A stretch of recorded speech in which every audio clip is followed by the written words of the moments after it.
This is KPW with MidgetAAACanada.com, and we're here with head coach Jason Dubyna of the North Island Silvertips. So, Coach, thank you for joining us, and happy holidays, first of all, to you and your team and your family. Thank you. And yeah, so tough loss tonight. What can you tell us about the game? We had some chances. I think early on early on in the first period, we had some chances to go ahead. Today I don't think we got the puck bounces that we would have hoped for. I think there's a lot of power play, a lot of penalty kill in this game. So I thought we did a good job on our penalty kill early on. The second half, we started to get tired, and I think overall it was a strong effort for our guys. We just couldn't get offense going that we'd like to have. Now, you guys are in 6th place. What can you do to move up in standing? Because I guess home ice advantage in the playoffs is important. Yeah, right now the basically 8th through 4th is really tight for points and in the standings. So for us to move up, we just have to focus on trying to capitalize on wins. I think a lot of our right now we're getting a lot of kind of splits and we're losing points to teams that are below us to the standings. It's, I think, most important for us to really capitalize and get the wins against the teams below us, so that'll allow us to continue to move on. Now, Jason, tell us a bit about yourself. How long have you been coaching? This is my 12th season coaching. I live in Nanaimo. I've, coached most of my years in junior B in Parksville for the Oceanside Generals.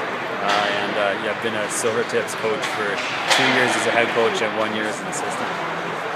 And what do you think about the talent level in the major midget division and the potential for many of these players that we're seeing? For this age group, this is the top talent, talented for hockey players at this age group here in BC. I think overall these kids are, for the most part, really pushing to be in junior A caliber, depending, obviously for opportunities that they'll get. Some of our kids will end up going on to WHL and, a good amount to be in the VCHL. Some kids will end up junior B and hopefully from there can continue to move up to junior A. Now, Jason, do you think scouts should be paying more attention to major midget hockey? I think at this level, the WHL scout, you see a lot of presence in WHL. There's BCHL.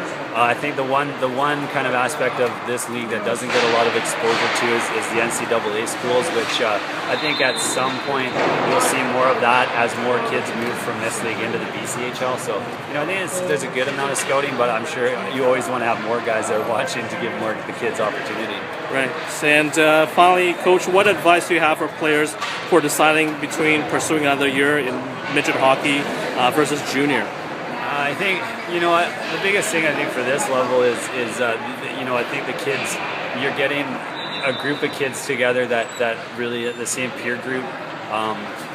For as far as how they're going to react socially and in the environment off ice as well as just how they compete and are on ice. And you get I think a more I'd say consistent level in that aspect. You get more kids that are willing to be in the gym and do everything, all those little things. A lot of the teams are trying to get all their kids in schools together. So you're trying to build these programs here in Major Midget as minor junior A programs, and I think that exposure that way is helping the kids that are in this league to be more prepared for junior A. Thanks so much, Jason, for the interview, and once again, happy holidays. Yes, you too. Thank you.